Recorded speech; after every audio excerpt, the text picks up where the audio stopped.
Hello, have a nice time.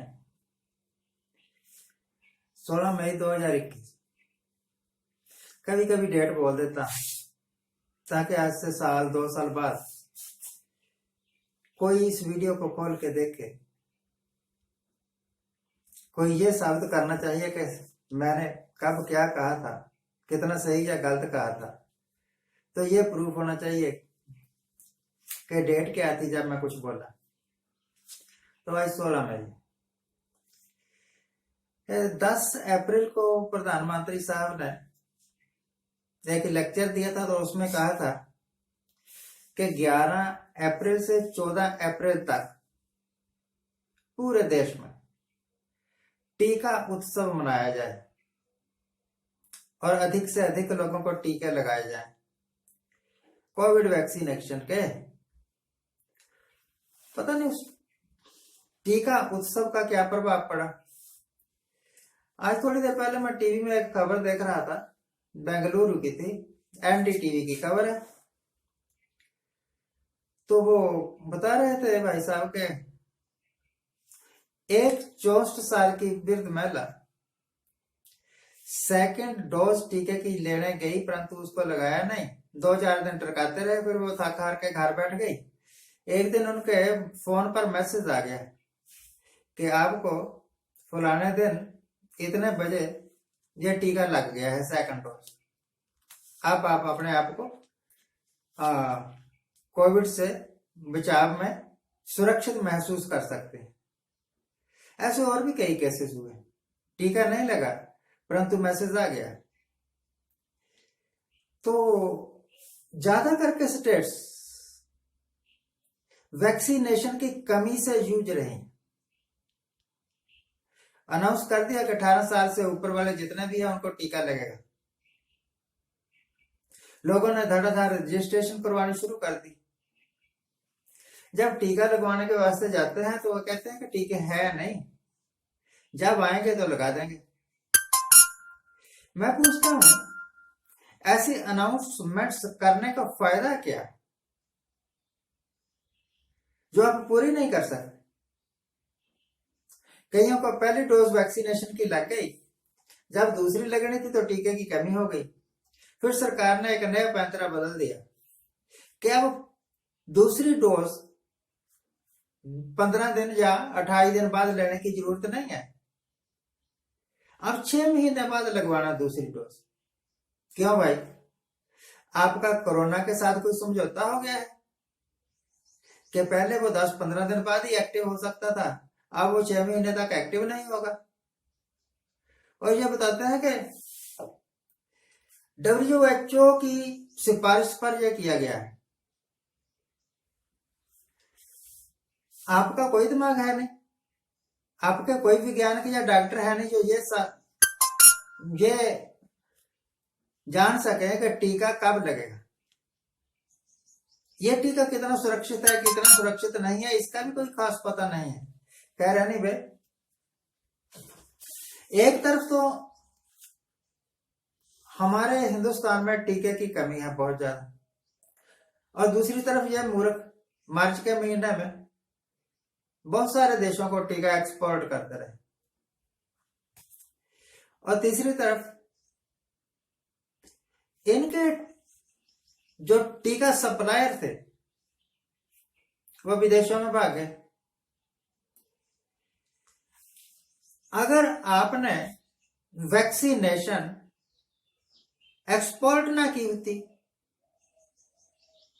तो फिर शायद आपको इतनी दिक्कत ना होती, शायद रूस से या दूसरे मुल्कों से टीका मंगवाना ना पड़ता। ये तो कहते थे कि हमारे वैज्ञानिकों ने इन वैक्सीनेशन की इजाद की है। जब आपने ही इसको खोजा है, आपके वैज्ञानिकों ने ही बनाया है, आपके देश की फैक्ट्रियों में ही ये बन रहा है, तो फिर आप विदेशों से क्या मंगवा रहे हैं। तो जिस तरह ये नोटबंदी की थी ना, नोटबंदी कर दी, फिर इनको पता नहीं लग रहा था कि ये जो सिचुएशन आउट ऑफ कंट्रोल हो गई है, कैसे इनको कंट्रोल करें। तो हर दूसरे दिन एक नई नोटिफिकेशन, हर दूसरे दिन एक नई नोटिफिकेशन।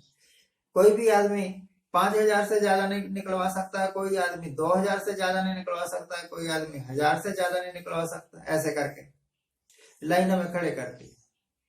उस वक्त लाइनें लगती थी कि लोग पैसा लेने के लिए वास्ते जाते थे। अब लाइनें लग रही हैं, लोग टीका लगवाने के लिए दौड़े हुए हैं। देखो दोस्तों, कि सरकार ने क्या करना है क्या नहीं करना इनको भी नहीं पता लग रहा है। जो कुछ ये प्रोपेगेंडा करते हैं उसको पूरा नहीं कर सकते, और जितना कि वो करते हैं, इतने बड़े मुल्क के वास्ते इतना बड़ा प्रबंध करना वैसे भी कोई आसान काम नहीं है। आसान काम है लेक्चर दे देना, भाइयों और बहनों मजदूरों, ये कर दूंगा वो कर दूंगा। परंतु जब हकीकत में आप देखते हैं, इन्होंने कहा था गंगा मैया की सफाई करेंगे, अब गंगा मैया को इतना साफ कर दिया कि लाशों से भर दी। आपकी हर एक योजना कतिया पांचा अलग अलग हो गया। जिस तरह गंगा में पड़ी हुई लाशों को कुत्ते, चील और कौवे नोच रहे हैं, उससे मुझे नहीं लगता कि कोई विकास किया होगा आप लोगों ने। गवर्नमेंट को कह रहा हूं, इस सारे जो बुरी हालत है इसके वास्ते जो भी जिम्मेवार है, जिनके कारण देश की हालात बिगड़ी है, चाहे कोई ब्यूरोक्रेट है, सरकारी नौकर है, चाहे कोई नेता है, उसकी जिम्मेवारी तय होनी चाहिए, उसको सजा मिलनी चाहिए। यह क्या हुआ कि आपकी लापरवाहियों के कारण, यह क्या हुआ कि आपकी जिद के कारण पूरा देश मौत के मुंह में चला जाए, तो आपको सजा मिलनी चाहिए ना। कहते हैं कि हमारे देश में एक गृह मंत्री भी है, और यह भी सुना है कि हमारे देश में एक हेल्थ मिनिस्टर भी है। मुझे कभी एक्टिव नहीं लगे हेल्थ मिनिस्टर साहब। अगर हेल्थ मिनिस्टर एक एफिशिएंट हेल्थ मिनिस्टर होता तो मुझे नहीं लगता कि देश की हालत इतनी बुरी होती। अगर हेल्थ मिनिस्ट्री की पॉलिसी साफ सुथरी होती, देश को तरक्की के पथ पर ले जाने वाली होती, तो हेल्थ के सेक्टर में ये जो प्राइवेट हॉस्पिटल्स है ना, जितने भी प्राइवेट हॉस्पिटल्स हैं इंडिया में, वो सब बंद होना चाहिए। कारण क्या है? ये लाखों रुपए ठगते हैं। जो भी चला गया ना इनके हॉस्पिटल में, वो समझो लुट गया। जिस तरह आज से 400-500 साल पहले, 300 साल पहले बनारस में स्वर्ग दिखाने के चक्कर में पंडित लोगों को ठगा करते थे, इसी तरह आजकल हॉस्पिटल वाले ठगते हैं। ये बंद होना चाहिए। सिर्फ सरकारी हॉस्पिटल होना चाहिए, और सरकारी हॉस्पिटल से इतना जबरदस्त होना चाहिए कि वहां पर हर एक इलाज उपलब्ध हो। जब सरकार हमसे टैक्स लेती है तो सरकार हम और तो कुछ नहीं, क्या हमें अच्छी सेहत भी नहीं दे सकते? आज के लिए इतना ही। आज जिनका जन्मदिन है उनको हैप्पी बर्थडे, आज जिनकी मैरिज एनिवर्सरी है उनको बहुत बहुत शुभकामनाएं। सदा सुखी रहिए।